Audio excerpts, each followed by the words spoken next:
네, 오늘 말씀은 요한계시록 2장 1절에서 7절까지의 말씀, 제목은 아는데도 틀리는 이유라는 말씀으로 함께 은혜 나누기를 원합니다. 오늘 혹시 청년부 예배 처음 오신 분들 있으십니까? 손 한 번만. 없으십니까? 그러면 오늘 저를 처음 보신 분 있으십니까? 손 한 번만. 다 봤어요? 모르시는 분들 꽤 많지 않아요? 저는 모르는 분이 더 많은 것 같은데. 그렇죠? 어차피 피차 모르니까. 지난주에 제가 박현선 목사님이 광고하시는 걸 들었는데 그렇게 광고하시더라고요. 맨날 집밥 먹다가 다음 주는 외식하는 주간이니까 나가서 먹어라 이런 식으로 얘기한 것 같더라고요. 그래서 오늘 많이 온 건가요? 나가서 먹고 있는 건가요?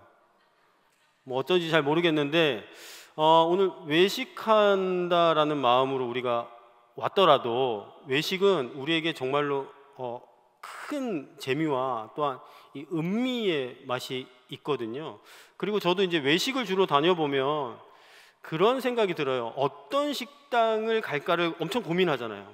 고민하고 선택해서 갔는데 언제 그 식당이 마음에 확 드는지 아세요? 처음에 문을 딱 열고 들어갔을 때 식당 안에서 어서 오세요 이렇게 환하게 인사해 주는 식당이면 왠지 더 맛있어지는 것 같더라고요. 여러분들이 좀 그래줬으면 좋겠어요.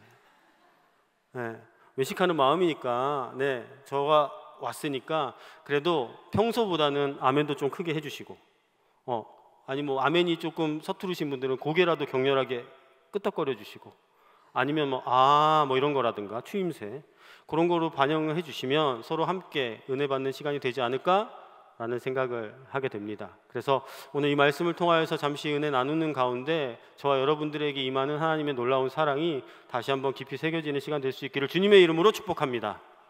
감사합니다. 꼭 이렇게 협박을 하고 시작해야 좀 잘 되는 것 같아요. 요한계시록 말씀을 우리가 함께 읽었습니다. 요한계시록은 저희 7월 달부터 큐티 본문으로 읽고 있습니다. 아마 2장 1절에서 7절은 2주간 여러분 분명히 다 한번 묵상을 하셨을 거라고 알고 있습니다. 근데 이제 요한계시록을 딱 접하는 순간 우리가 어떤 마음을 먹냐면 좀 무서워요. 두려워한다라는 거죠.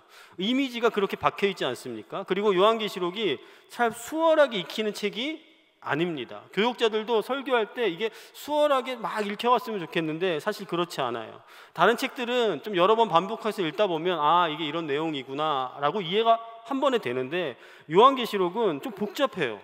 맥락을 가늠하기도 힘들고요. 또 정확한 의미를 알 수 있는 단어들도 없고 또 상징을 의미하는 것들도 많기 때문에 이것은 본문대로 또한 상징은 상징대로 어떻게 해석을 해야 될지 어떻게 또한 잘 이것을 풀어내야 할지 고민이 될 때가 많다라는 것이에요. 그리고 열심히 읽어도 무슨 이야기를 하는지 참 상상이 가지 않을 때가 있어요. 그리고 많은 이들이 이 요한계시록이라는 책을 통해서 천구, 종말이라는 이 호기심으로 대하면서 그것을 많이 오역을 했어요. 그러니까 확대된 호기심, 빗나간 호기심으로 인해서 이 요한계시록이 많이 잘못 사용되어져 왔다라는 이야기죠. 그래서 이 요한계시록을 우리가 접할 때 좀 두려운 마음이 있다라고 하는데 이 요한계시록을 바르게 묵상하기 위해서 우리는 무엇 해야 하냐? 사실 중요한 것은 이 선입관을 다 털어내버리는 거예요. 여러분들이 저를 오늘 처음 보신 분들은 분명히 그렇게 느끼실 거잖아요. 목사가 저렇게 생겼지? 이런 생각.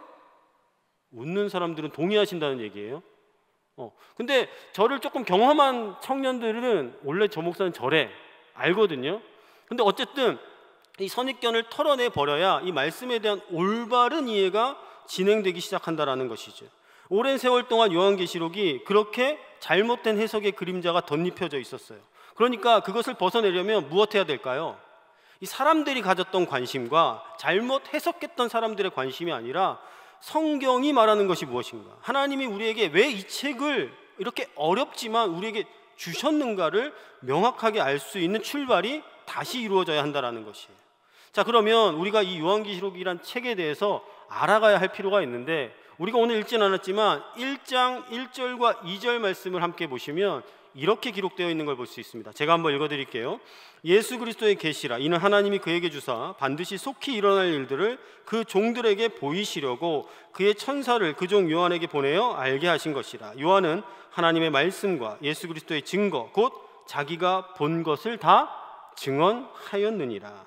자, 여기서 뭐라고 시작합니까? 예수 그리스도의 계시.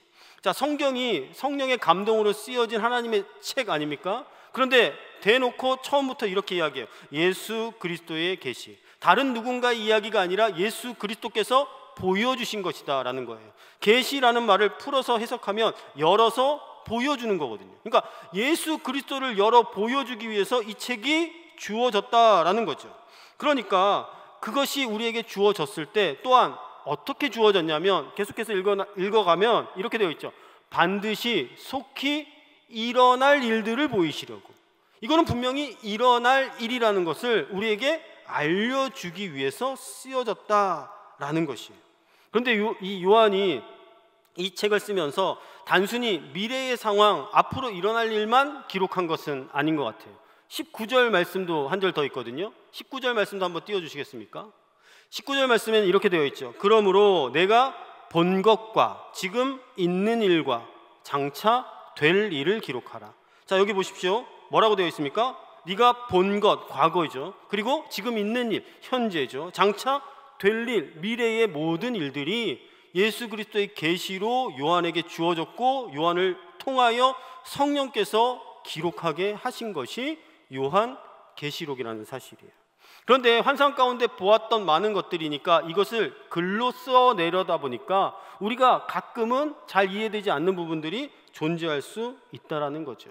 근데 중요한 건 과거에 있었던 일과 지금 있는 일 그리고 앞으로의 될 일이 누구에게 주어졌냐면 오늘 우리가 읽은 성경 7 교회, 대표적인 이 시대를 대표하는 교회들에게 하나님께서 어떻게 교회에 이 일들을 하고 싶으신지 또한 하실 것인지 하고 계신지 이 모든 것들을 기록한 것이 요한 계시록이다라는 사실입니다. 자, 오늘 우리가 읽은 2장 1절에서 7절은 에베소 교회에 주는 편지입니다.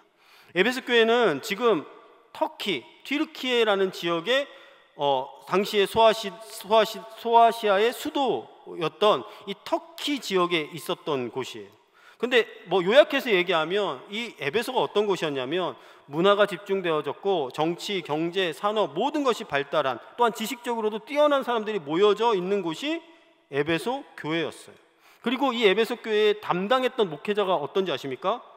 바울, 아볼로, 디모데, 오늘 이 책을 기록한 사도 요한 같은 사람들이 담당했던 교회예요. 특별히 사도 바울의 뜨거운 사랑을 받았던 교회가 에베소 교회라고 성경이 기록하고 있어요.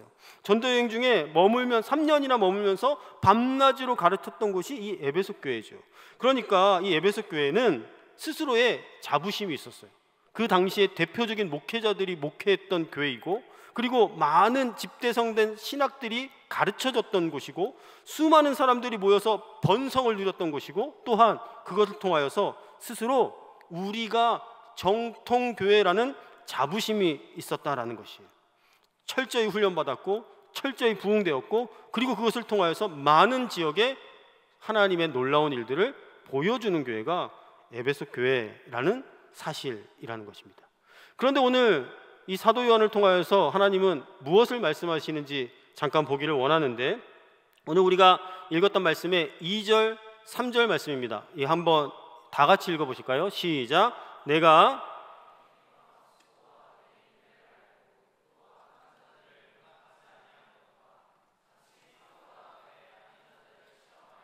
그의 거짓된 것을 내가 드러낸 것과 또 내가 참고 내 이름을 위하여 견디고 게으르지 아니한 것을 아노라. 자, 오늘 2절, 3절 말씀을 보니까 이렇게 되어 있어요. 제가 노란색으로 표현을 했는데 안다라는 표현을 하고 계신다라는 거죠. 이 헬라어 원어로 읽으면 이 앞에 주어가 내가라는 표현이 아니라 안다라고 시작을 하는 거예요. 내가 안다. 이 말이 제일 앞에 놓여 있으면서 그 다음 얘기들을 이어오고 있거든요. 그러니까 이 안다라는 단어를 통하여서 이 에베소 교회가 얼마나 하나님 앞에 어떠한 모습으로 지금까지 지내왔는지를 표현하고 있죠. 자, 근데 이 안다라고 쓰인 단어는 우리가 그냥 지식적인 안다가 아니라 하나님께서 충분하게 완전하게 그 모든 것들을 깨우쳤을 때 쓰여지는 단어로 설명을 하고 있어요. 2번이나 반복하면서 에베소 교회를 알고 계신다. 누가 알고 계시는 겁니까? 주님이 알고 계신다. 너희 교회 내가 그렇게 안다라고 칭찬하고 계시고 있죠. 자, 다시 한번 이 구절을 보여주실 때 다음 걸로 한번 보여주시겠습니까? 자, 근데 이 안다라고 하는 것들을 다시 한번 정리하면 이것으로 표현할 수가 있어요. 보이시나요? 첫 번째, 내 행위, 수고, 인내. 이것을 아시는 거예요. 그 다음에 악한 자들을 용납하지 아니한 것, 또한 거짓된 것을 드러낸 것, 그리고 내 이름을 위하여 견디고 게으르지 아니한 것, 이 모든 것을 안다라고 이야기를 하는 거죠. 자, 우리가 신앙생활을 하면서 겪을 수 있는 모든 것들이 하나님의 칭찬 가운데 안다라고 표현되어 있습니다. 여러분 보십시오. 우리가 신앙생활을 할 때 어떤 일들을 주로 많이 합니까? 믿음으로 무언가를 해 나가잖아요. 그렇죠?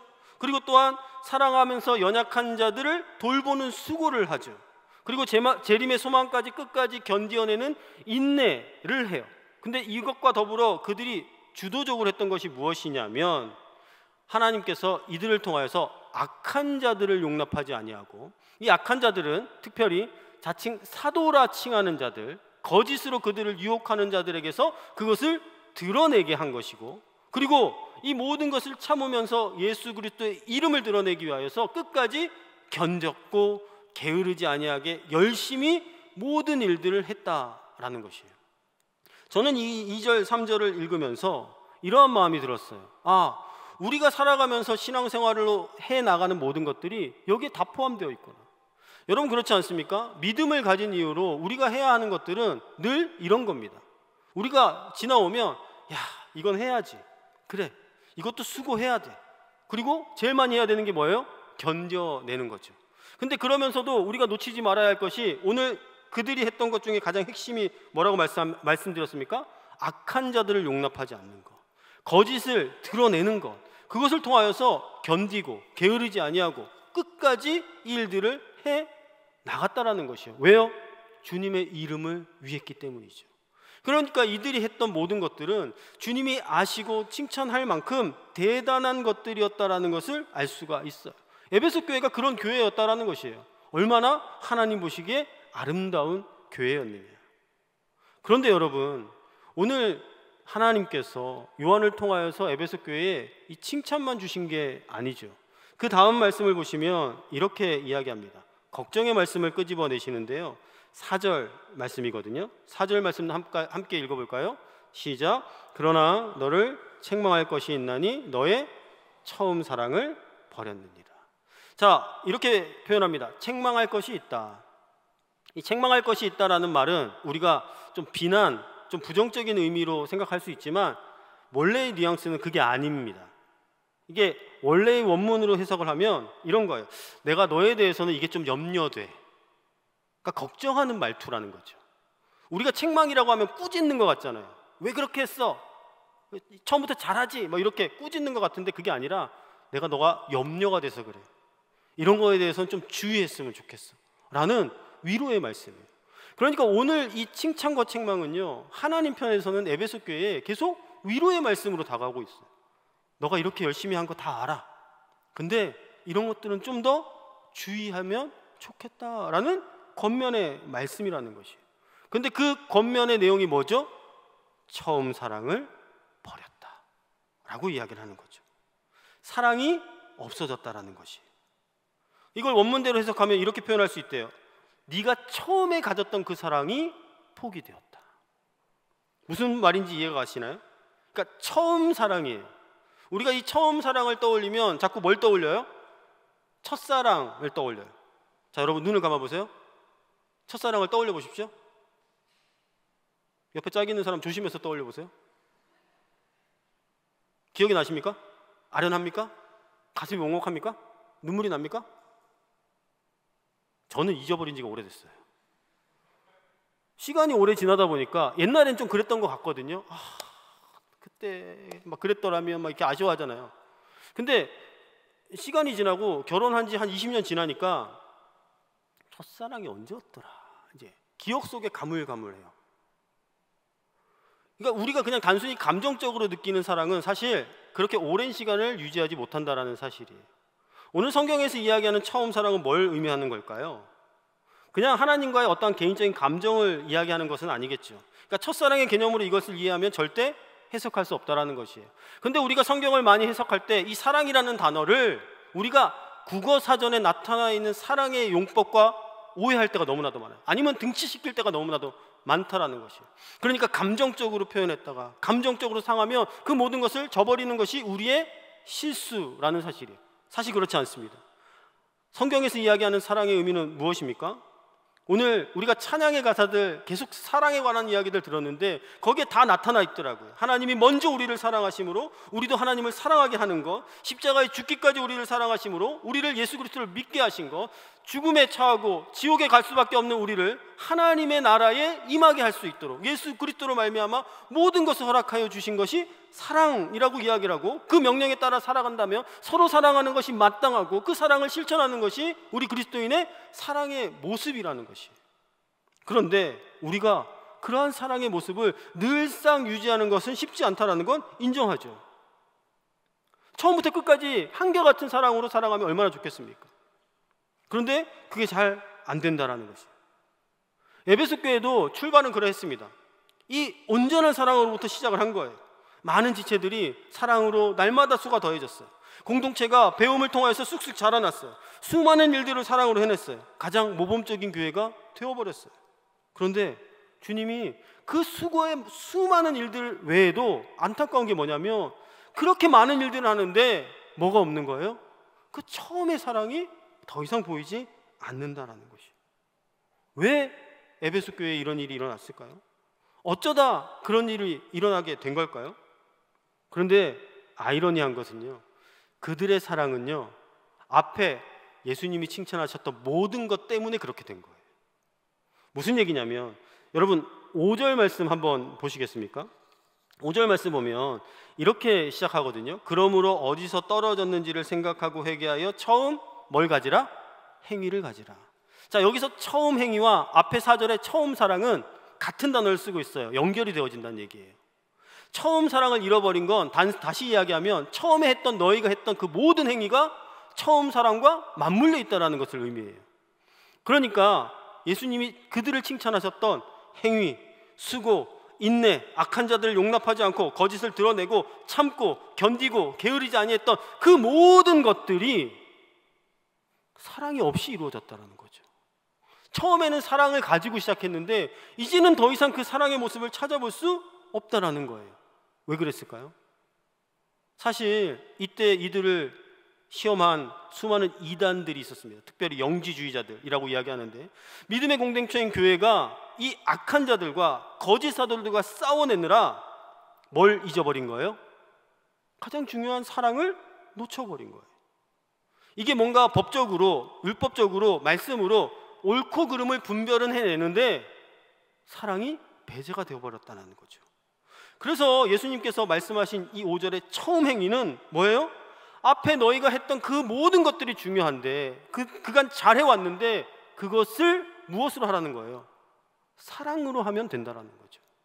내가 염려되는데 너희가 이 사랑을 잃어버렸구나. 이 사랑이 생기면 너희가 했던 그 수많은 것들이 다시 인정받게 된다라고 우리에게 말씀하고 있는 것이에요. 자, 5절 말씀 다시 한 번만 보여주시겠습니까? 자, 여기에 보니까 처음 행위를 뭐라고 이야기하냐면 처음 행위를 가지라라고 표현하고 있거든요.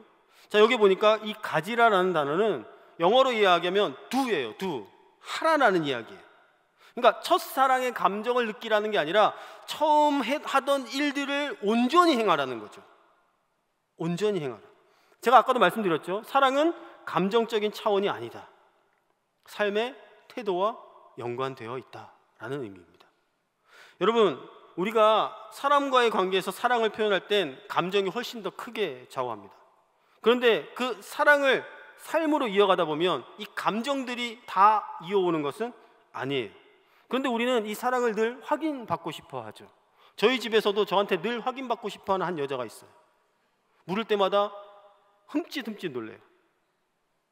뭐라고 물어보냐면 나 안 사랑해? 이렇게 물어봐요. 나 사랑하지? 이렇게 물어보는 게 아니라 나 안 사랑해? 이렇게 물어봐요.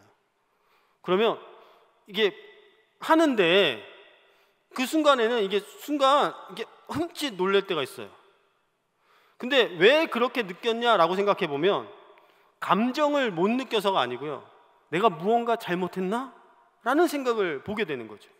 내가 좀 전에 한 행동이 잘못됐나? 뭘 실수했지?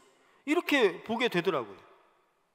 그리고 그 사랑의 감정들이 왜 그렇게 아쉽게 느껴지냐면 그를 대하는 태도에서부터 이미 그 사랑의 감정들이 느껴지지 않는다라는 걸 인지하기 때문이라는 것이에요. 그러니까 어떻게 됩니까?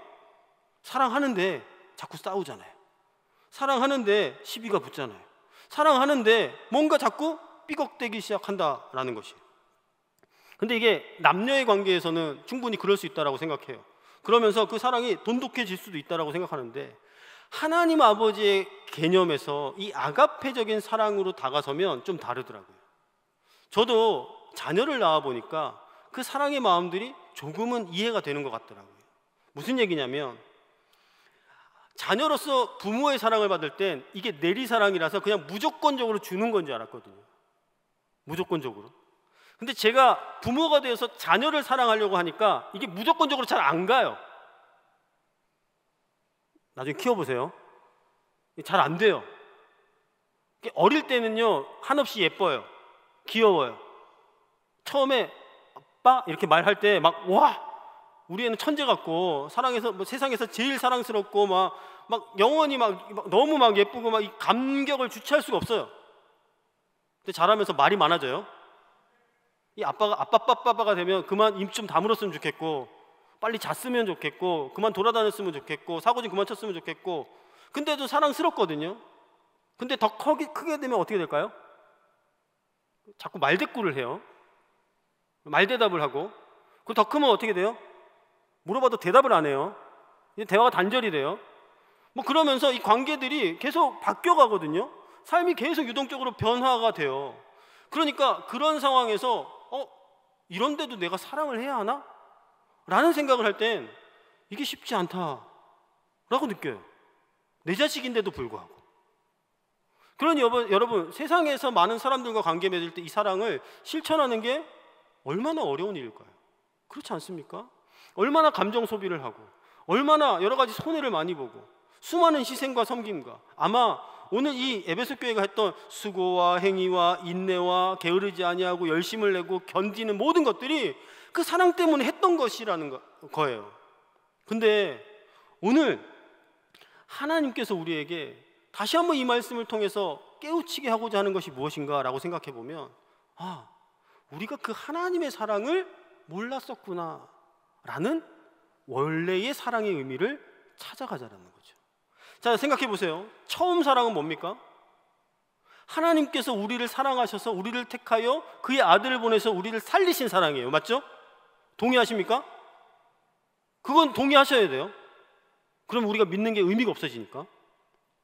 자, 근데 그 사랑인데 우리가 그 사랑을 알았기 때문에 믿음이라는 걸 가지고 신앙생활을 하고 교회를 섬기고 있는데 시간이 지나다 보니까 여러분 그 사랑 처음에 느꼈던 그 감격과 은혜와 지금의 그 사랑의 감격과 은혜가 동일하십니까? 사실 그렇지 않죠. 사람인지라. 저도 성일교회를 처음 부임했던 날이 기억이 납니다. 처음 부임할 때 이 교회를 오면서 막 꿈과 희망과 기대, 우리 중등부 아이들 어떤 아이들일까? 내가 이 아이들을 만나서 이제 어떤 설교를 하고 어떻게 말씀을 전하고 이 아들과 한번 해볼까? 막 이런 생각을 하고 기대하고 왔는데 코로나가 빵 터졌죠. 그래서 첫 인사를 온라인으로 했어요. 카메라 앞에 혼자 서가지고 미친 척하고 막 여러분 처음 부임하게 된 누구입니다. 막 그날 첫눈이 왔거든요. 막 오버한다고 뭐 오늘 날씨 좋아서 뭐 날이 좋지 않아서 뭐 도깨비 막 대사 막 해가면서 막 모든 날이 좋았습니다. 이런 여러분에게 이런 날이 됐기를 바랍니다. 막 그러고 막 혼자 그리고 그래서 이제 조금 해제가 되고 아이들이 모일 때 너무 예쁘더라고요. 애들이 몇 명 되지 않는데 와가지고 막 찬양을 한다고 연습하고 막 다 틀리는데도 막 예뻐요. 근데 한 달, 두 달 돼서 애들이 더 많아져야 되는데 안 나와. 그러니까 그 마음속에 뭐가 생겨요? 사랑하는데 분노가 막 끌어올라요. 저것들을 살려 죽여. 찬양을 좀 열심히 연습 좀 하면 안 되나? 부터 시작해가지고 모든 것이 이제 막 시비로 걸고 사사건건 막 이렇게 재고 사랑하는데 그렇게 안 되더라고요. 여러분 그렇지 않습니까? 이렇게 얘기하면 모든 게 다 용인될 것 같지 않습니까? 하나님 앞에서 우리가 늘 핑계대는 게 그게 아닙니까? 하나님 사랑하는데 상황이 그렇게 안 되잖아요. 시간이 그렇게 안 되잖아요. 환경이 그렇지 않잖아요. 내 조건이 그렇지 않잖아요. 사랑한다니까요. 근데 사실은요, 우리는 분명 무언가를 잃어버린 겁니다. 그러니 주님께서 이 에베소 교회를 향하여 너희가 그렇게 열심히 하는데 분명 그 사랑은 잃어버린 거야. 이것을 주의했으면 좋겠다라고 권면하고 있다는 것이죠. 그것을 다시 한번 정리를 하면 저는 이거라고 생각해요. 여러분, 영혼이 상실된 시대를 살아가고 우리의 믿음에서 진심이 빠진 시대가 되어버렸다는 거예요. 무슨 얘기냐면 아까 얘기한 대로 핑계 대는 거죠. 하나님, 내 마음은 그게 아닙니다. 진심은 그게 아닙니다.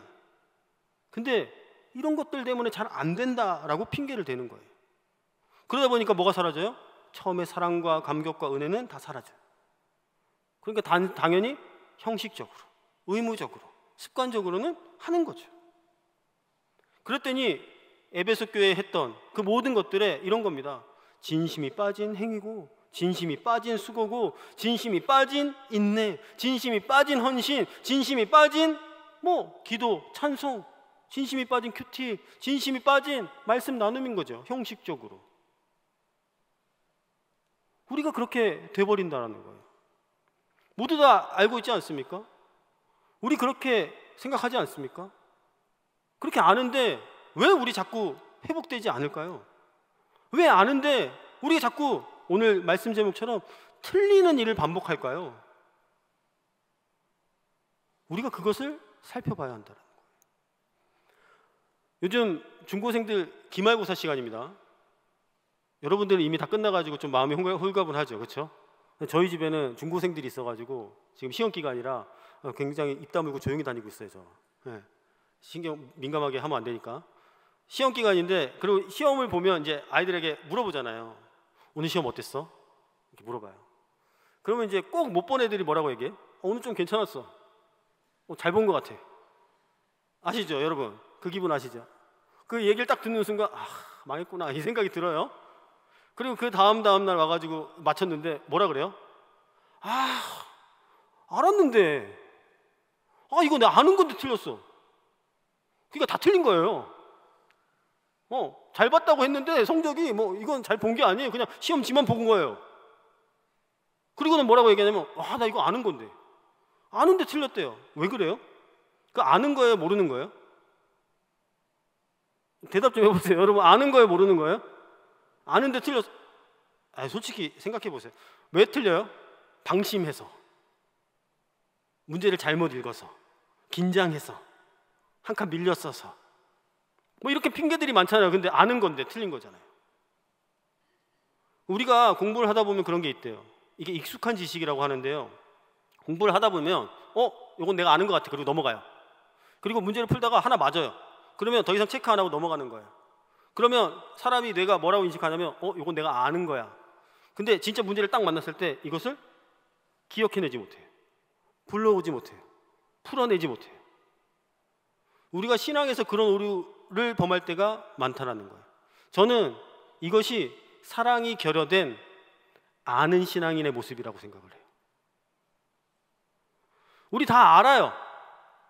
근데 왜 맨날 형식적으로, 습관적으로, 열의 있게, 힘 있게 신앙을 살아내려고 하지 못할까요? 습관적으로는 하잖아요. 형식적으로는 하잖아요. 예배도 안 빠지잖아요. 목장 모임도 하잖아요. 근데 내 삶에 여전히 주님으로 인하여 그 감격과 뜨거운 열정과 은혜가 잘 느껴지지 않아요. 근데 우리는 생각하거든요. 나 다 아는데, 다 알고 있는데. 무언가를 잃어버렸기 때문이거나 아니면 여전히 모르는 게 많기 때문일 수도 있다는 사실이에요. 여러분, 우리 교회 만나는 교회라고 CBS 프로그램 녹화한 거 보셨습니까? 안 보셨어요? 유튜브 올라왔거든요. 만나는 교회. 자, 맛 난다라고 표현을 하는데 거기에 우리 간증했던 이제 집사님도 나오고 자매님도 나오는데 그 내용들을 보면 사실 어떤 내용으로 귀결이 됩니까? 어떤 상황에서도 변하지 않고 나를 사랑하시는 하나님으로 사실은 귀결이 되거든요. 그때 모든 성도들이 감동했어요. 은혜를 경험하고요. 이상하게 눈물을 나고요. 그리고 그 사랑이 하나님의 사랑이구나라는 깨달음이 있었어요. 근데 제목이 만나는 교회. 그때 진짜 맛을 낸다라는 거죠. 우리가 요리를 해도 마찬가지입니다. 여러분 사실 성경이라는 요리책이 있다고 생각해 보세요. 그럼 요리책을 다 안다고 여러분 요리를 맛있게 만들어낼 수 있습니까? 여러분 요리책 보고 요리 열심히 하면 막 그 요리 책에 나와 있는 대로 똑같이 만들어집니까? 모양은 그럴듯해 보일 수 있는데 중요한 건 뭐예요? 그 맛을 내는 것까지가 중요한 거죠. 그러니까 우리가 안다고 진짜 아는 게 아니라는 거예요. 안다고 착각하고 여전히 앉아 있을 수도 있다라는 거예요. 아니 알았는데 한 번 맛보고 더 이상 그 맛을 유지하지 못하는 거예요. 그러니까 감각이 무뎌지는 거죠. 그게 처음 사랑을 잃어버린 우리의 모습일 수도 있다라는 사실이에요. 그래서 우리가 해야 할 것이 무엇이냐면 다시 한번 5절 말씀 함께 읽어보실까요? 5절 말씀 자 읽어보겠습니다. 시작.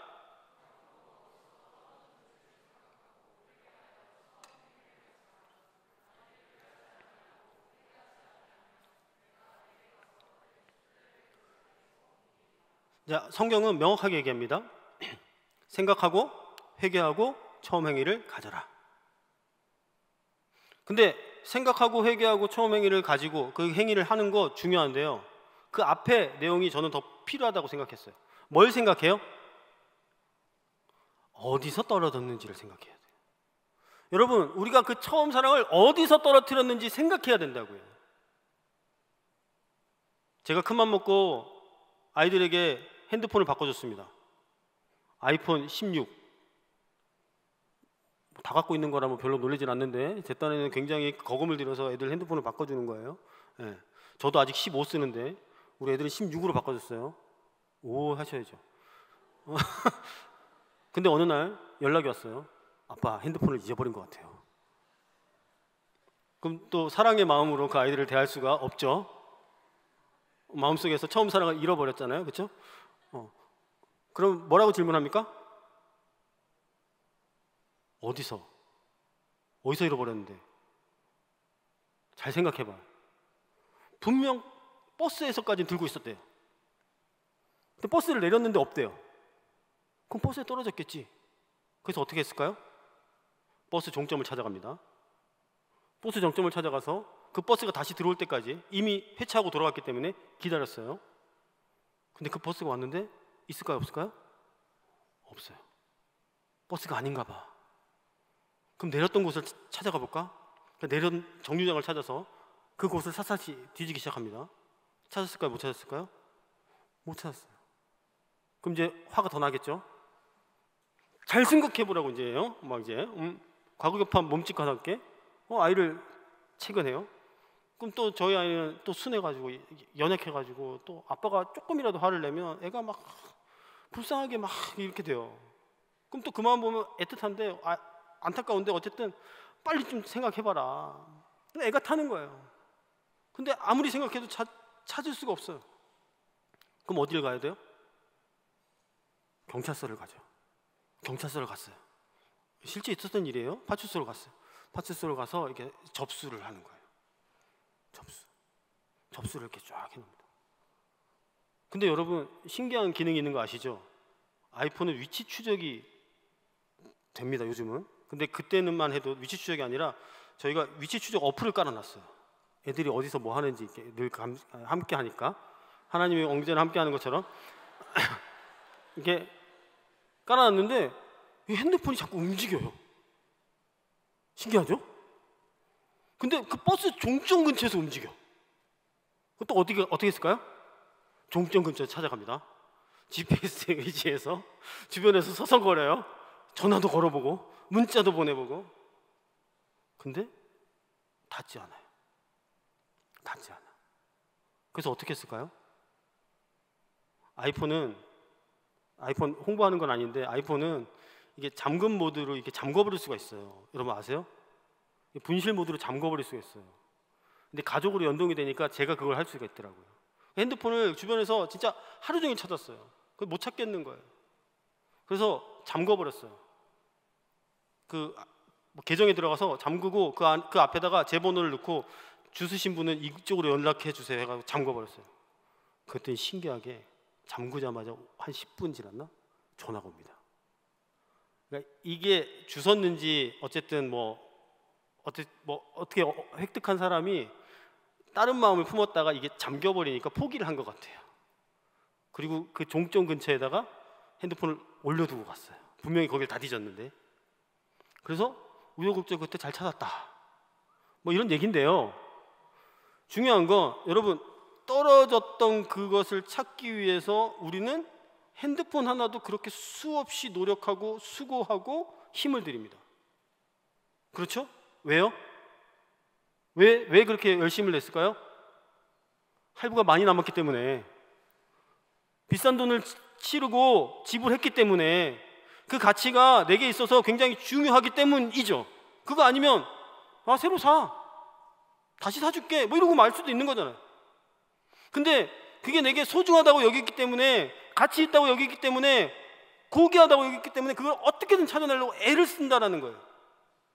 오늘 예수님께서 에베소 교회에 얘기하는 게 뭐라고요? 처음 사랑을 잃어버렸으니 뭐 하라고요? 어디서 떨어졌는지 진짜 잘 생각해 보아야 된다는 얘기예요. 여러분, 우리 그거 생각하고 살아갑니까? 그 진심이 빠진, 그 사랑이 빠진 우리의 믿음을 잘 생각하고 살아갑니까? 그게 정말로 고귀하고 진귀하고 소중해서 내가 이것을 어떻게든 찾아야겠다는 생각으로 여전히 그 하나님을 붙잡기를 원합니까? 여러분, 그걸 찾아야 한다는 것이에요. 오늘 성경은 그걸 이야기하는 거예요. 생각하고 찾아가야 할 것은 그 하나님께서 우리를 향하여 주셨던 그 놀라운 사랑, 그것을 찾아야 한다는 거죠. 그리고 그것을 깊이 생각했을 때 회개하고 다시 그 행위를 해 나갈 수 있다는 거예요. 그러니 여러분, 우리가 벌써 2025년 절반을 지나왔는데 무엇을 잃어버리고 살아갔는지 분명히 찾아야 할 것이 있다면 깊이 생각하며 그 잃어버린 것들을 찾을 수 있는 저와 여러분 될 수 있기를 주님의 이름으로 축복합니다. 그러면서 생각해야 돼요. 어디서부터 나의 열정은 새어나갔는가? 왜? 일하는 것이 힘들고 재미없고 그렇게 심심하지? 어디서부터 이런 기쁨이 새어버렸는가? 어디서부터 이 예배가 이렇게 지루해졌는가? 왜 습관처럼 그냥 와서 앉아있는 것으로 만족하는가? 왜 이 말씀이 들리지 않고 찬양은 별로 의미가 없고, 내가 정말로 하나님을 한 번이라도 기쁘게 생각했던 사람이라면, 그 사랑을 경험했던 사람이라면 왜 나는 그것을 잊어버린 채로 여전히 무감각하게 살아가고 있지는 않은가? 어디서부터 주님이 나의 소망이라는 희망이 끊어졌는가? 왜 나는 자꾸 안 된다고 생각하고만 있는가? 정말로 남들만큼 해볼 만큼 다 해본 것인가? 다 아는데 왜 매일 틀리는 것을 반복하는가? 어디서부터 나의 감사는 사라졌는가? 그것만 얻으면 모든 것이 감사할 줄 알았는데 얻고 나니 왜 더 불평불만이 많아지는가? 어디서부터 이 모든 것을 잃어버렸는지, 어디서부터 이 모든 것들이 사라졌는지 우리는 찾아야 한다는 것입니다. 우리가 잃어버린 이런 수많은 것들이 여전히 수많은 곳에, 삶의 곳곳에 흩어져서 다시 찾아지기를 기다리고 있습니다. 특별히 주님의 사랑이 말이죠. 그것을 잘 생각했다면 그 다음 이어지는 건 뭐라고요? 회개입니다. 회개는 속히 하는 거예요. 그 생각이 들었을 때 속히 이루어내는 것이 회개예요. 그리고 실천하는 두의 삶이 있어야 한다는 것이죠. 그러니까 우리가 잃어버렸던 그 처음 사랑은 우리가 지금 행하고 있는 믿음으로 하는 모든 일들에 대하여 나는 얼마나 진심을 다하고 있는가를 보아야 하는 것이에요. 제가 학생들에게 늘 설교할 때 진짜 믿음이 있는 것이 무엇이냐라고 물으면 늘 이렇게 얘기했어요. 네가 하는 일에 최선을 다하는 것. 너의 신분이 뭐냐? 학생. 학생이면 학생의 때에 무엇을 최선을 다해야 되냐? 그게 믿음 좋은 거다. 그렇게 이야기하는데 하여튼 학생의 신분을 잘 안 하는 게 우리의 삶이에요. 그러니까 여러분, 저와 여러분에게 이 질문이 오늘 이 시간에 계속 새겨져서 여러분들 마음속에 내가 어디서부터 이것을 잃어버렸지? 잘 생각해 보시고 다시 한번 발견하여 주님의 사랑과 은혜를, 감격을 경험하는 저와 여러분 될 수 있기를 간절히 소망합니다. 오늘 이 말씀은 하나님께서 우리를 책망하기 위해서가 아니라 우리가 살고 있는 이 믿음과 신앙을, 이 인생을 좀 더 진정성 있게 살아보게 하시려는 하나님의 마음임을 놓치지 마시길 바랍니다. 변하지 않고 흔들리지 아니하고 늘 한결같은 그 하나님의 사랑으로 오늘 우리도 붙잡으시기에 그 잃어버린 것들을 오늘도 찾게 해주기를 원하시는 그 열심으로 우리에게 말씀하고 계신다라는 거죠. 그럴 때 우리에게 어떤 복이 있는 줄 아십니까? 7절 말씀 마지막으로 함께 읽겠습니다. 시작. 귀 있는 자는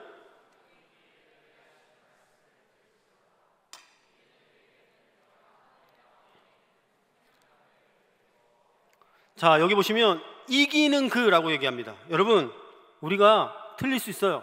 실패할 수 있어요. 그런데 이 모든 것들을 해나갈 때 뭐 한다는 거예요? 이기게 하신다는 거예요. 이기게 하신 그에게서 무엇을 주세요? 생명나무의 열매, 하나님께서 최종적으로 우리에게 주기를 원하시는 그 최고의 가치를 우리에게 주시겠다라는 거죠. 그러니까 우리는 무엇 해야 됩니까? 이겨내기 위하여서 그것을 잘 찾아내야 되는 거예요.